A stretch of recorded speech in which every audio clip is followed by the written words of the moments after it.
It is often said that it doesn't rain but pours, and in this case, the downpour seems to show no signs of subsiding, that is, economically speaking. In less than 5 years following the outbreak of the Russia and Ukraine war that began in March 2022, the global economy has again been rattled by yet another war, this time in the Middle East. The date was the 28th of February 2026. Tensions had been escalating in the Middle East for some time between Israel and Iran, culminating in limited strikes by Israel and the United States on Iran. In February 2026, amidst negotiations involving the warring parties, war broke out. The United States of America and its ally, Israel, launched yet another surprise attack on the Islamic Republic of Iran. The objective was to topple the Iranian regime, which consisted of the Theocratic Council as the country's supreme decision-making authority. This religious council came to power in January 1979 following a revolution that ousted the American-backed Shah or monarch. As usual, the Americans went in with force in what has since become known as its shock and awe military strategy that was first tested in the 1990–1991 US-Iraq War to drive out Saddam Hussein's forces from Kuwait.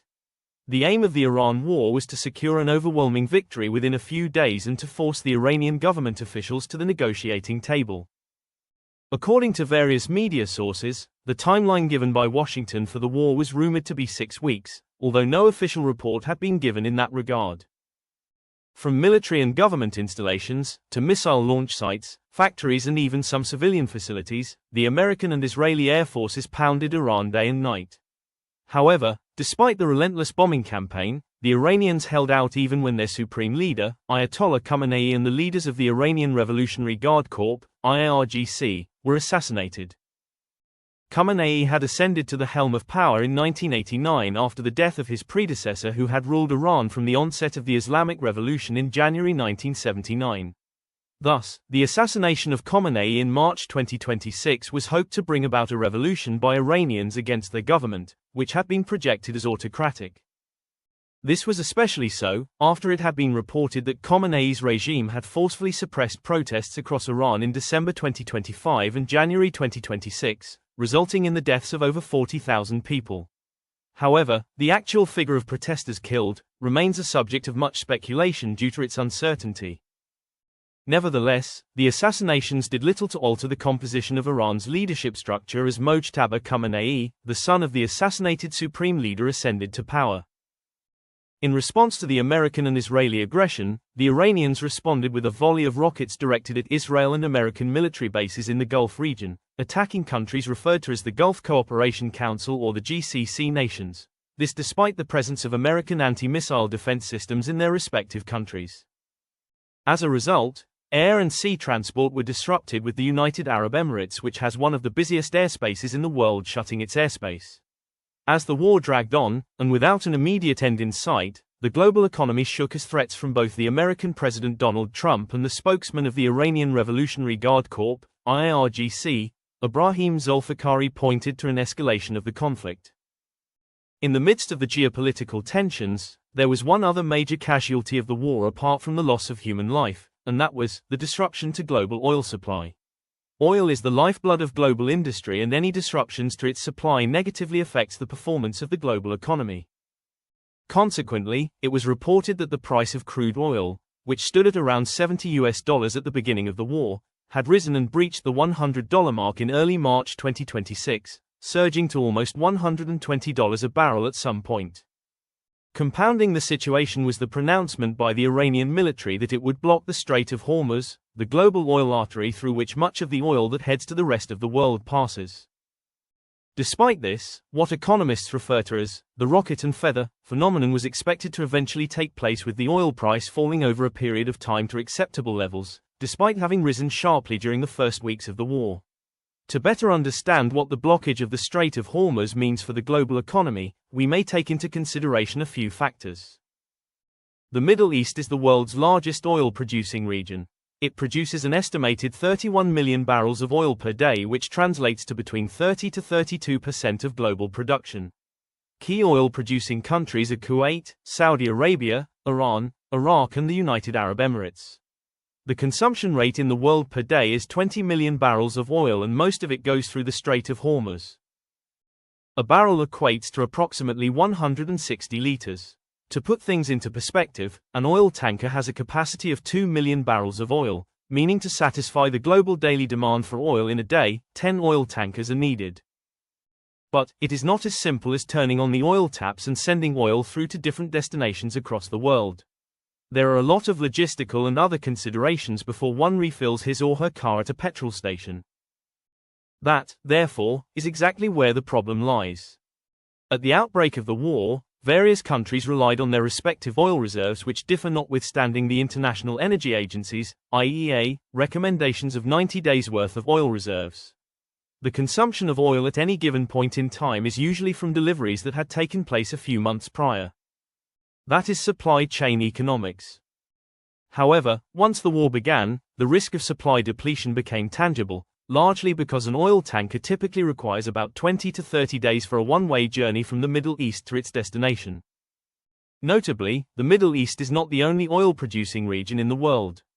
Other regions such as Africa, North America and Eastern Europe, Russia, produce oil too.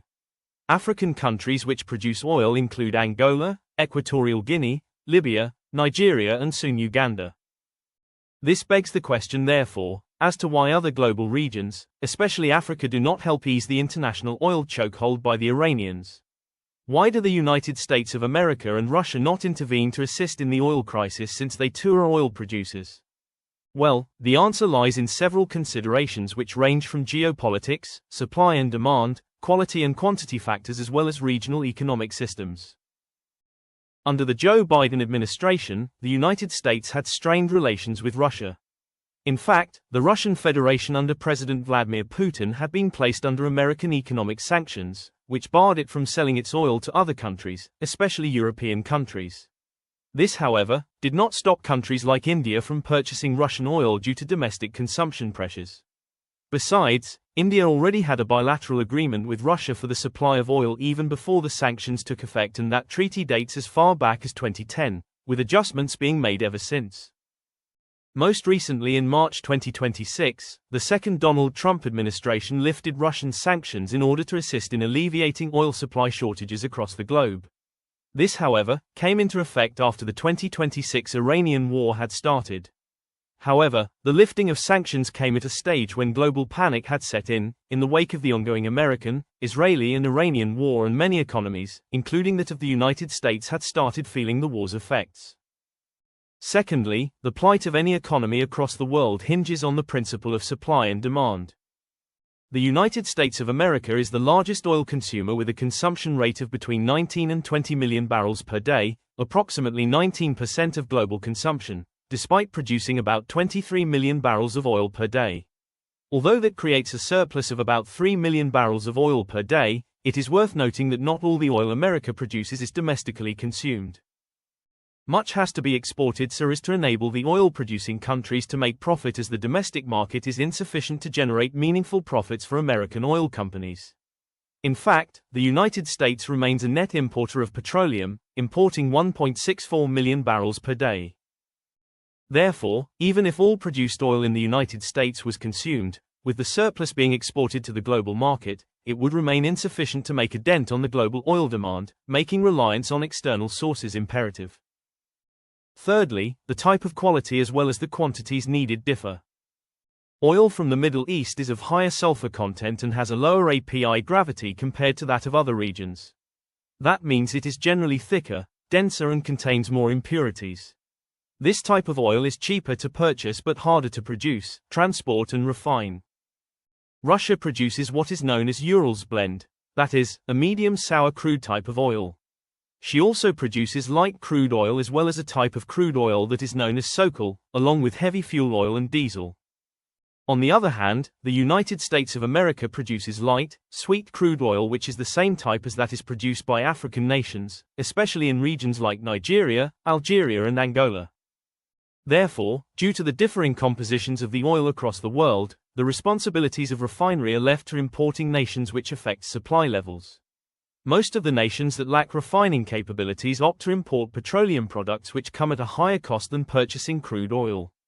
Economic considerations in the export process are, of course, also key determining factors. This is why the Middle East oil is preferable. It is generally cheap comparatively speaking. Lastly, whilst Africa remains as a notable player in global oil production, as some African countries are members of the oil and petroleum exporting countries, OPEC, the continent is affected by the type of regional economic systems it has. By economic systems, is meant the bilateral and multilateral trade agreements African oil-producing countries have with non-African countries. Such agreements tend to be rigid in the sense that they are restrictive in terms of supply, whilst leaving no room for expansion. Most are designed by importing countries which aim to optimize benefits. Due to desperation for foreign currency, many oil-producing African countries acquiesce to terms they would otherwise not agree to. Moreover, as a general principle and for inexplicable reasons, many African governments do not aggressively pursue economic expansion policies. This then brings about problems when there are disruptions to global oil supplies, as they can only supply to single trade partners to the exclusion of non-parties. This makes contractual sense until geopolitical tensions emerge where demand exceeds supply, like the 2026 oil crisis. Notably, this pattern is not new. When the Russia-Ukraine war broke out in March 2022, there was a global wheat shortage, and one of the regions that was mostly affected by it was Africa. African heads of state even blamed the country's economic woes that had subsisted before the outbreak of the war, and were not related to it, on the Ukraine war. Therefore, such inimical mindsets have made Africa to fail to position itself as a reliable alternative to global economic disturbances, notwithstanding the continent's capacity to assume such a position to some extent. Furthermore, even if Africa wished to assist the globe under the current circumstances by boosting oil production, its capacity to do so would be hindered or limited by several factors too, such as infrastructure deficiencies, bureaucratic hurdles, and the lack of regional economic integration and coordination. It is important to note that Africa produces approximately 10 million barrels of oil per day. Many of the oil-exporting countries have one major seaport which is the gateway for imports and exports. Other seaports which they have usually lack the capacity to handle large volumes of trade, as say those in Europe, the Americas and Asia. That is because such seaports were created during the colonial times and no meaningful effort was made by post-independence governments to improve them to reach such capacities. Compounding the situation is the lack of proper railway and road networks to facilitate the transportation of oil to the coast. Most of these have been destroyed over the years, and efforts to revive them have been abandoned altogether. Additionally, bureaucratic obstacles, such as excessive red tape in obtaining clearance permits, frequently cause frustration for importers of African oil. Importers would have to pay bribes to a long list of government officials at the different tiers of government bureaucracies, yet the desired outcome would still not be guaranteed. On the other hand, the lack of regional coordination makes it difficult to bring about meaningful supply. For instance, Nigerian oil exports are the responsibility of its Ministry of Petroleum Resources, which acts in concert with two regulatory bodies, i.e. the Nigerian Regulatory Commission, NUPRC, and the Nigerian Midstream and Downstream Petroleum Regulatory Authority, NMDPRA. Angola, on the other hand, has all oil and petroleum matters handled by its Ministry of Mineral Resources, Petroleum and Gas, whilst the Equatorial Guinea's oil is controlled by its Ministry of Mines and Hydrocarbons. Needless to say, each of these countries has different models of doing business, and to have the three countries integrate their oil departments might not only take time but would perhaps be difficult. Therefore, that makes the continent incapable of becoming a stand-in to global economic shocks even when it has the required resources. If such problems were solved, the closure of the Straits of Hormuz by the Iranians and the Americans would not be an issue. After all, no African country is currently under American sanctions, and the distance from Europe to Nigeria, the Equatorial Guinea or Angola, is shorter and has less detours than that to Iran, as it is open sea. Since it is uncertain as to whether a diplomatic solution will soon be found to the political standoff in the Middle East, international corporations are seeking alternative sources of oil in order to meet their country's energy needs. Needless to say, this will add extra transportation costs and longer delivery times. In order to ease some of these problems, current initiatives by the continent's richest man, Aliko Mohammed Dangote, are underway. Through his Dangote Petroleum Refinery Corporation, exports of oil to needy African countries have begun. Whilst this is commendable, it remains short of the volumes needed to meet African and global demand, as his refinery produces 650,000 barrels per day. South Africa, the most advanced economy on the continent, consumes about 600,000 barrels of oil per day, and while she imports much of her crude oil from Nigeria, her lack of refinery plants which once existed but have since deteriorated and collapsed due to political mismanagement, leaves her dependent on the Middle East for the importation of most of her petroleum products. At some point in time in March 2026 during the Iranian conflict, it was reported that the Kenyan port of Mombasa would be used to temporarily handle freight that was originally destined to the Middle East, especially to Bahrain, Qatar and the UAE. Whilst that might have worked in the short term, it is worth noting that Kenya has two main seaports, with the one at Mombasa also known as Kilindini being the largest and busiest. Notwithstanding its size, the Mombasa port would struggle to take on extra shipping containers under short notice as it lacks adequate capacity to process containers heading to neighboring East African countries as well as the massive volumes of freight from other parts of the world. The second port of Lamu is currently under development and is meant to be a major hub that would ease sea traffic to Mombasa. With the foregone analysis, do you think Africa can better position itself as a global trade actor in the future? If so, what should be done to secure the continent's position and to cushion the world from economic difficulties caused by geopolitical disruptions? Your views in the comments section will be greatly appreciated. Also, if you like this analysis, please like, share and consider subscribing. Thanks for watching.